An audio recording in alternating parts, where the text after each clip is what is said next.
It's Tuesday, November 3. This is the news on PBCJ. I'm Carol Francis. A flash flood watch remains in effect for all parishes. The Meteorological Service has continued the flash flood watch for low-lying and flood-prone areas in St. Mary, Portland, St. Thomas, Kingston, St. Andrew, St. Catherine, Clarendon, Manchester, St. Elizabeth, Hanover, Westmoreland, St. James, Trelawney and St. Anne. The watch will remain in effect until 5 Wednesday afternoon. A flash flood watch means that flash flooding is possible. Residents are advised to take precautionary measures and be ready for quick action if flooding is observed or if a warning is issued. Hurricane Etta is currently 591 kilometers southwest of Negril Point, Jamaica. Satellite imagery and rainfall reports indicate that the outer bands of Hurricane Etta will generate mostly cloudy conditions across the island, with light to moderate showers and isolated thunderstorms, mainly across sections of northeastern and southern parishes. Although the center of Etta remains southwest of Jamaica, its outer bands will continue to generate unstable weather conditions across the island for the next few days.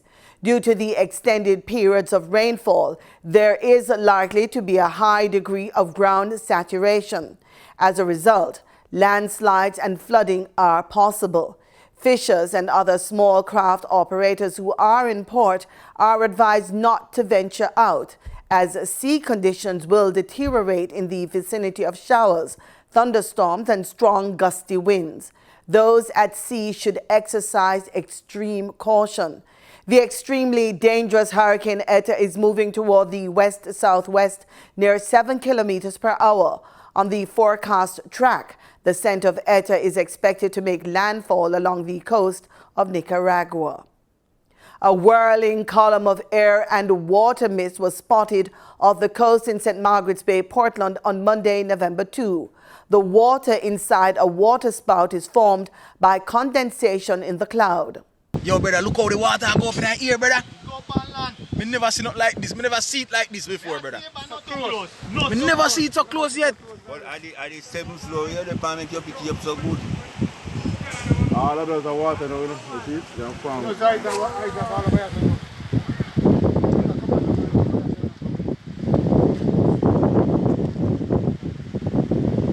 So, brother, me never seen it like this yet.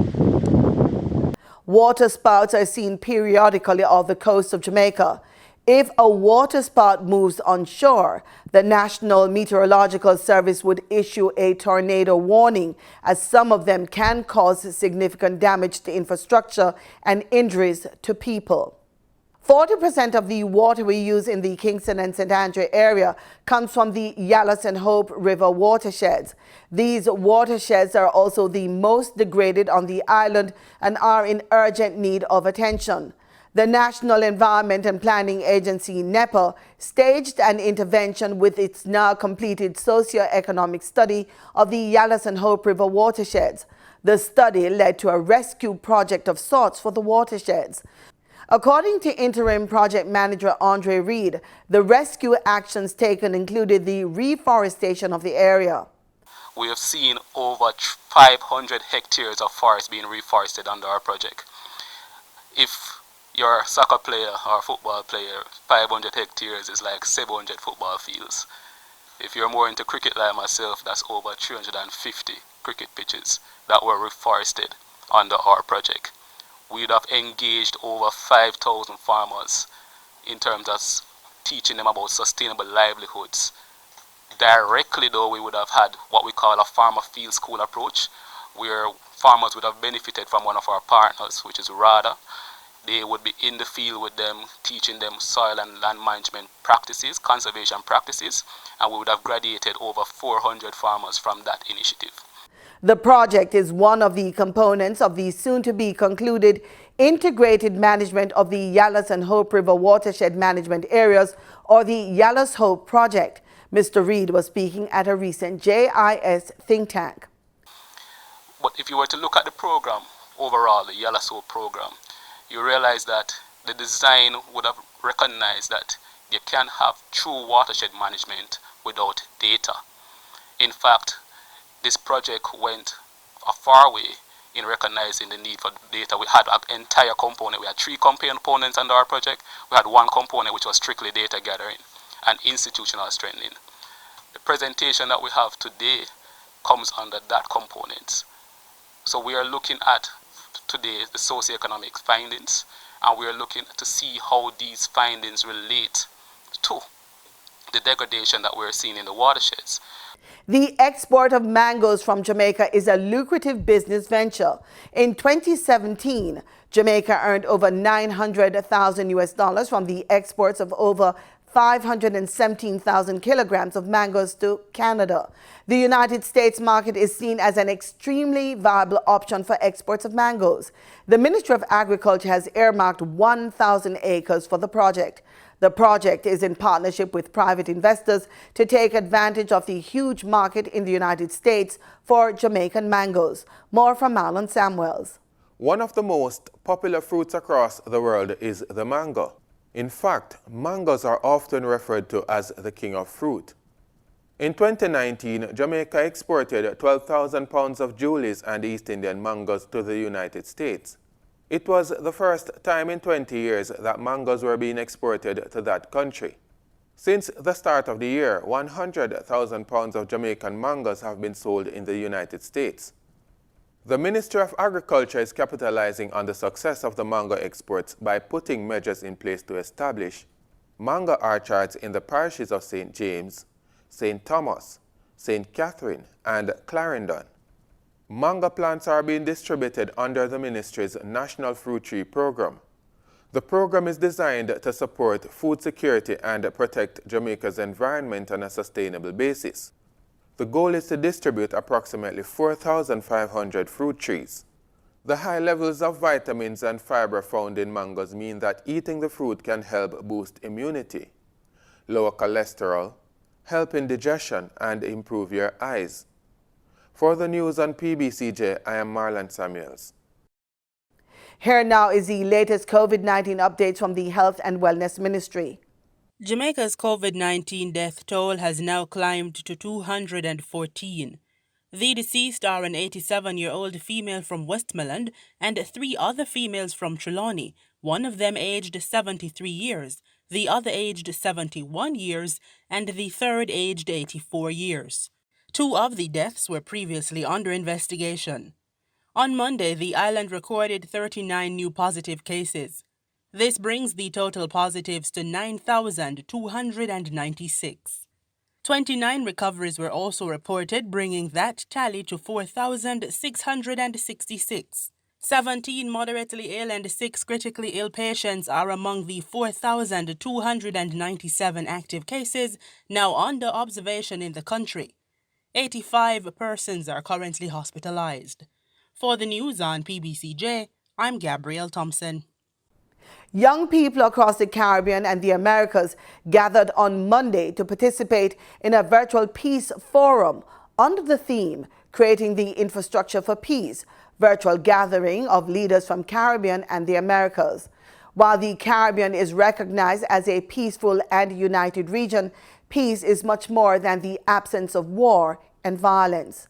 When we think of peace, security is not just an issue that involves, crime and violence. There is the COVID challenge right now. It presents its own security concerns, and that is something that I want all young persons to understand. So yes, we're not at war in terms of fighting an enemy that we can see, but we are at war with an invisible enemy. And so I want us all to bear that in mind. So as we discuss the topic of peace, we must, we must remember what it means to be good soldiers and the attributes of good soldiers in terms of being responsible, looking out for others, respect for others, respect for life, etc. So I want us all to abide by the measures that our governments put in place to keep us all safe as we go to war against COVID to protect us all. Because remember, there is a threat to our health security, economic security, just our mental security and stability. Knowing what COVID does, and when we think about all the protocols, countries are going in shutdown measures, social distancing and just the fear of actually catching a disease, which may or may not kill you. For some persons, it's fatal. For others, it might not. But at the end of the day, you still don't want to take a chance. And even though as young persons, you might consider yourselves to be fit and strong, but remember, you might catch the disease and you might be asymptomatic. But then you bring home the enemy and you literally sleep with the enemy, and the enemy can kill your grandparents, or it can kill a small child, or it can kill your friends who might be asthmatic or have certain other underlying medical issues. So that's a part of the peace discussion. The conference was hosted by Heavenly Culture World Peace Restoration of Light, HWPL. HWPL is a non-governmental organization affiliated with the United Nations Economic and Social Council. A motion to make Portmore the country's 15th parish is to be tabled in the House of Representatives by Local Government and Rural Development Minister Desmond McKenzie. Portmore, referred to as the Sunshine City, is currently located within the parish of St. Catherine. This will allow for the region to have its own resources through a dedicated municipal corporation. It will allow Portmore to create its own development plan, collect its own property taxes, the development of its own market, hospital, upgraded schools, water supply, and roads. The Electoral Office of Jamaica, the EOJ, says it's ready to declare a winner of the People's National Party's presidential election by 5 in the afternoon on November 7. The party contracted the EOJ to conduct the election, which is being contested by Mark Golding and Lisa Hannah Lake. Just over 3,300 PNP delegates are expected to take part in the vote to determine the person to replace Dr. Peter Phillips as the president of the party. In a bid to ensure safety during these COVID-19 times, delegates will be voting in proximity to where they are registered. Oil prices rallied on Tuesday as United States citizens head to the polls to determine their president for the next 4 years. For these and other vital market details, we go to the Business Report with Gabriel Thompson. Caribbean Cream Limited, which trades as Creamy, is reporting a 10% increase in sales. The ice cream manufacturer says the uptick is mainly due to an increase in volumes derived from launching new products during the year. Creamy's half-year sales grew approximately 6% to $891 million. This as a result of the company's distribution model, which takes its products to consumers through wholesale depots, household vendors, and fudges, bicycle and motorcycle vendors.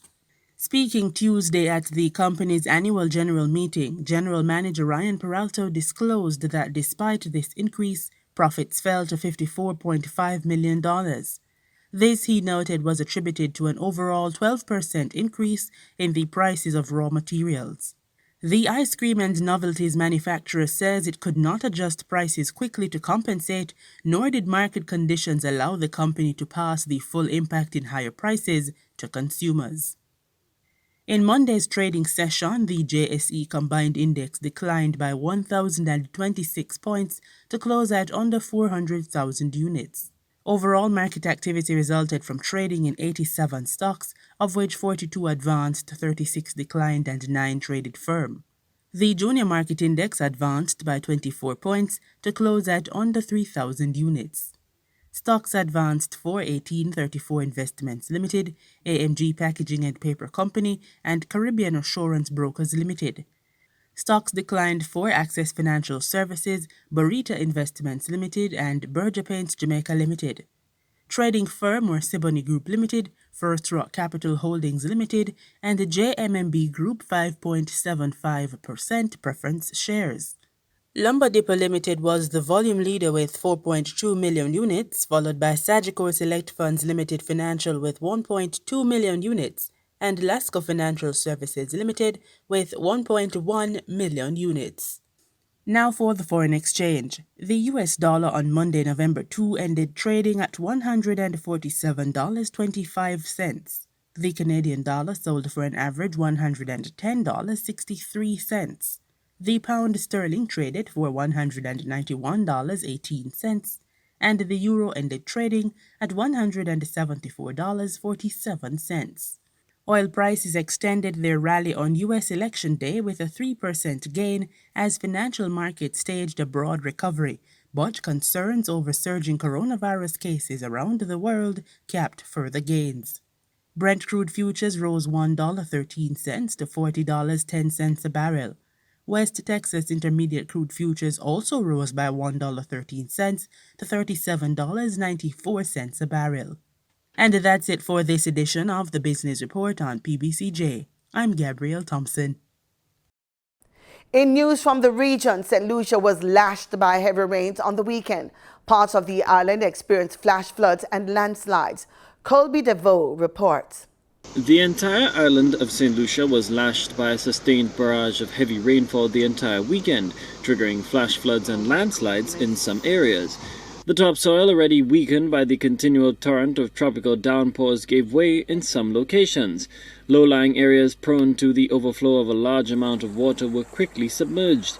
Although the weather department issued a flash flooding warning late last week, residents in a few locations were blindsided by the ceaseless rains. Director of Met Services Andre Joye says the onslaught from the heavens was the teamwork of a tropical wave and a trough system. Over the weekend, we had on Friday the passage of a tropical wave, which was enhanced by an upper-level trough. The upper-level trough remained in position for Saturday and Sunday, so most of the rainfall was associated with that upper-level trough. On Friday, the tropical wave gave us 47.5 millimeters at Ironora Airport and 41.7 millimeters at George Charles Airport. But on the Saturday, we had 40.3 millimeters at Ironora and 72.3 millimeters at George Charles. So a lot more rainfall fell at George Charles on Saturday. And on Sunday, we only had 23.9 millimeters at Ironora and 26.2 millimeters at George Charles. According to Joye, while the brunt of the rainfall actually occurred on Saturday, October 31st, the attendant floods and landslides transpired a day later. What that says is that most of the rainfall fell either on Friday or Saturday, but most of the flooding took place on Sunday because the grounds were saturated over those 2 days, and the rain that fell on Sunday just ran off and caused flooding. The weekend's torrential battering coincided ironically with the 10th anniversary of one of the most devastating adverse weather systems in St. Lucia's history, Hurricane Thomas. Parts of Dennery Village were also reportedly underwater on Sunday, just 3 weeks after another system laid siege to the village on October 6th, the anniversary of the Great Flood of 2010. While the south side bore the brunt of last month's deluge, the epicenter of the flooding this time around was the northern section of the settlement. Prime Minister Alan Chasney, via his various social media platforms, appealed to St. Lucians at locations across the island to remain vigilant throughout the rainstorms. So far this weekend, we've not had any major reports of land slippages, but we've had some minor land slippages. And I want to ask all St. Lucians to continue to practice caution when they go out. The rains are due to continue into this evening, so please be careful when you go out and traveling. I want to also say to the residents of Dennery Village, I know how difficult it is every time that we have rains of the flooding you're having, but the project to build the drains has been approved, and we're hoping that work will commence very soon, so the flooding will become a thing of the past. Despite the severe weather, there were no reports of injuries, loss of life, and severe damage. The National Emergency Management Organization was reportedly conducting an assessment in the aftermath of the passage of the weakened systems. Colby DeVoe, HTS News Force. October has emerged as the deadliest month of the coronavirus pandemic in Guyana, with 44 deaths being recorded in 31 days. We hear more from news source Guyana. 2 deaths have already been recorded since the start of November, according to the Ministry of Health. The COVID-19 death toll in the country has now reached 128. The month of September was the previous deadliest month. A total of 41 persons passed away from COVID-19 in that month. Based on the figures provided by the Ministry of Health, 85 of the 128 COVID-19 deaths took place in the past 2 months alone. In figures released today, Guyana has recorded 30 new cases of coronavirus. The Ministry of Health and the government continue to come under criticism from the opposition over their failure to stem the spread of the virus and prevent deaths. There are still more than 800 active cases of coronavirus in the country, with the majority of those persons in home isolation. The opposition APNU-AFC has accused the government of focusing more on reopening the country rather than stemming the spread of the virus. With effect from yesterday, the national curfew hours were reduced, with the curfew now beginning at 10:30 at night and running until 4 o'clock in the morning. Additionally, gyms are now allowed to reopen with 50% of the capacity, and teachers and students in Forms 4, 5, and 6, along with those attending vocational and technical schools, are set to return to the classrooms from next Monday. Health Minister Dr. Frank Anthony, in his daily updates for the government's Department of Public Information, has not been discussing the death toll. He has, however, noted that public hospitals are going to be returning to their regular surgery routine, which was affected by the pandemic. Many of the planned surgeries were deferred since March, for not only in Region 2, but in several of the regional hospitals. So we are working on a plan, so during this month, we will return to planned surgeries for all of our hospitals, including the Georgetown Public Hospital. So you can imagine if we weren't doing planned surgery since March, that there would be an extensive backlog. And so in discussions with the RHOs and some of the persons directly in charge of these departments, we are trying to figure out ways and means of how we can clear some of this backlog of cases. Guyana recorded its first case of coronavirus in March. The country has recorded more than 4,000 other cases since then. Over in the Bahamas, the mandatory 14-day quarantine for inter-island travel for those departing from islands like New Providence will be discontinued on November 8, according to emergency orders released on Monday. This comes as the government's new set of travel protocols have been called discriminatory by some.